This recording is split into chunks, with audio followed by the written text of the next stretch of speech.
বাড়তি করের কারণে দাম বেড়েছে ফল, মিষ্টি, চশমার ফ্রেম, পোশাক, মুঠোফোন সেবা, রেস্তোরাঁর খাবার খরচ সহ শতাধিক পণ্য ও সেবার দ্রব্যমূল্যের ঊর্ধ্বগতির বাজারে শুল্কের বোঝা চাপিয়ে দেয়াকে অযৌক্তিক বলছেন ক্রেতারা। অতিরিক্ত দামে প্রায়ই বাকবিতণ্ডায় জড়াচ্ছেন ক্রেতা বিক্রেতারা।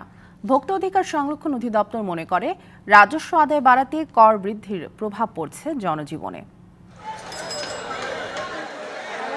অর্থবছরের মাঝামাঝি সময়ে শতাধিক পণ্য ও সেবার ভ্যাট ও সম্পূরক শুল্ক বাড়িয়েছে সরকার। এতে রাতারাতি দাম বেড়েছে সেসব পণ্যের। আগে রেস্তোরাঁয় ১,০০০ টাকায় ৫% ভ্যাটে পরিশোধ করা হতো ১,০৫০ টাকা। এখন ৩০০ টাকার কিছু বেশি খেলেই ভ্যাট দিতে হচ্ছে ৫০ টাকা, অর্থাৎ বাড়তি গুনতে হচ্ছে প্রায় ৩ গুণ ভ্যাট। আমদানি করা প্রতিটি ফলের দাম কেজিতে বেড়েছে ২০ থেকে ১০০ টাকা। দাম বেড়েছে ফলের রস এবং বাদামের। পরশু থেকে কালকে পর্যন্ত ১ কেজি ৩০-৪০ টাকা বাড়ছে অলরেডি। রক্তচোষা ভ্যাট, এই ফল মূল গরিবরা কেউ খেতে পারছে না। কোনোটার দাম দেখা গেছে ২০ টাকা, ৩০ টাকা, ৫০ টাকা, এমনকি ১০০ টাকা পর্যন্ত প্রতি কেজি ফলে বাড়ছে। প্রিয়জনের সঙ্গে মুঠোফোনে কথা বলবেন, সেখানেও হতে হবে সাবধানী। যেখানে ৩% ভ্যাট যোগ হওয়ায় ১০০ টাকা রিচার্জে থাকছে মাত্র ৪৩ টাকা ৭০ পয়সা। দাম বেড়েছে চশমার ফ্রেম, সানগ্লাসেরও। ভ্যাট বাড়ায় ১ কেজি মিষ্টি কিনতেও ভাবতে হচ্ছে ক্রেতাকে। বছরের ভিতরে কয়েক দফা বেড়ে গেছে।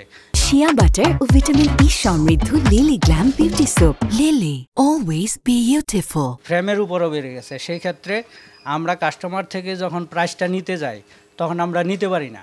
সরকার যে বিভিন্ন পণ্যের উপরে ভ্যাট বাড়িয়েছে, এটা আসলে আমাদের মধ্যবিত্ত বা নিম্নবিত্ত এদের উপরেই এফেক্টটা করবে।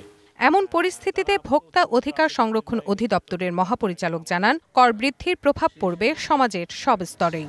অবশ্যই এটা ভোক্তাদের উপর একটু বাড়তি চাপ আসবে, কিন্তু অন্যদিকে আবার ভোক্তাদের ব্যবহারকে যৌক্তিক পর্যায়ে সমন্বয় করে সেটা আশা করা যায় যে ভোক্তারা এটাকে ইতিবাচকভাবে দেখবে।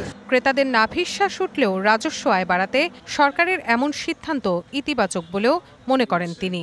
এটার সাথে দ্বিমত করার মতো আমার কাছে তথ্য নেই। Rifat Tasnova, DBC news, Dhaka.